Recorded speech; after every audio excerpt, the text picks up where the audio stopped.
Hey, yeah, Dr. Alison JK here with you. Really pleased that you've decided to tune in. These are really intense times right now, the last couple of weeks, especially as we've been moving through the Eclipse portal. Welcome to all of you. Welcome back to those of you who've been with me for years. And let's take a breath together.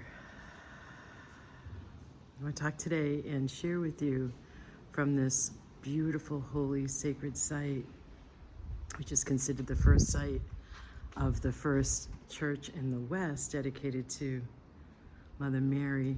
I'm in her chapel right now, and it's really, really, really sacred energy in here, the Glastonbury Abbey. And I know that there's a lot more awareness beyond the mental health into mindfulness. And I have some other videos where I talk about mindfulness isn't really what people are talking about out there, as says this India-trained yoga and meditation teacher and someone who's been meditating for decades and teaching it. And I say that because we need more than just mindfulness. Mindfulness is almost like a beginner step. And it seems like when a lot of people use the term mindful, they're actually talking about having more space mentally, more spaciousness. And the nature of these times now are, we're going to benefit the more spaciousness we can have. So going beyond mindfulness in being able to be more present, it's a sense of being more present, anchored in your body, but also having more ease mentally, more spaciousness mentally. And so one of the things that helps with that is going to sacred sites, breath work, and asking questions, remaining curious, childlike wonder.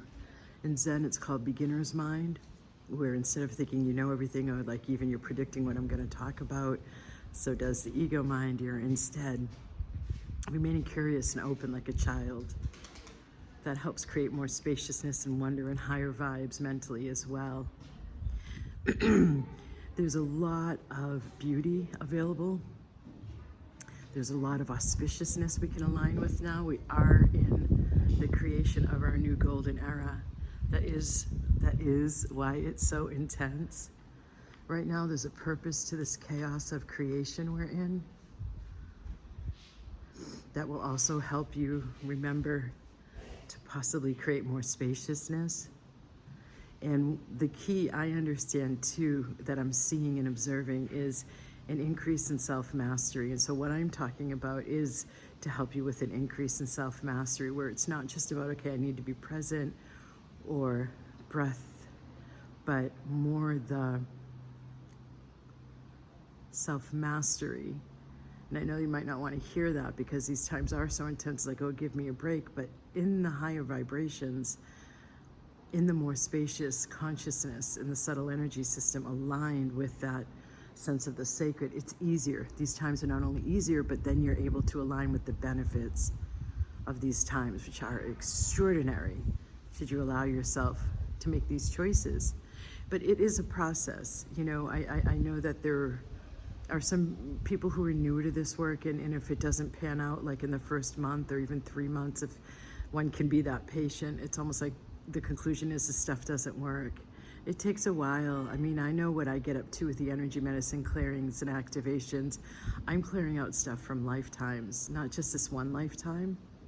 And if you look at how old you are now and how entrenched some of the mental habits or the self-talk, the habitual self-talk in particular, is, then it's not going to be just wiped out in, listening to obviously one clearing and activation, but and what else is possible too at the same time, because I totally hold space for that to happen. For somebody to just pop, which I've also seen too, pop open. It just depends on your karma, how much work you've already done on yourself, how open and inviting and welcoming you are to the new, how much you're holding in your body, says this yoga teacher.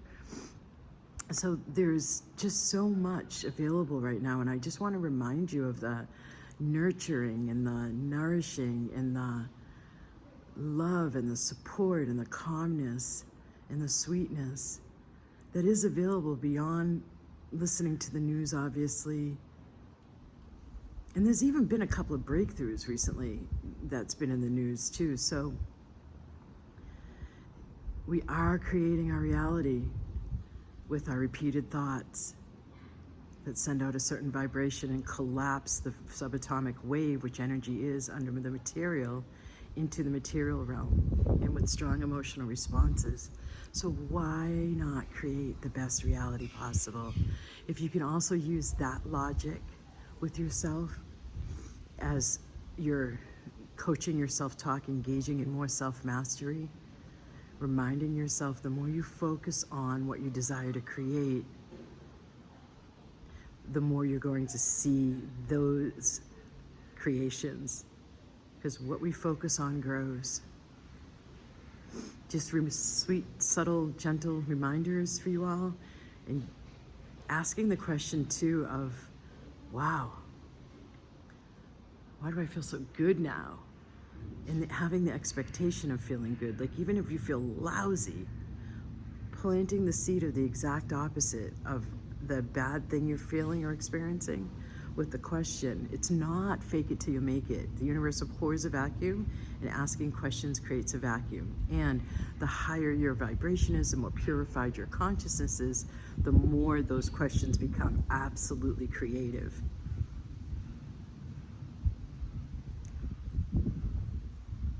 Feel free to like and subscribe and share. Namaste.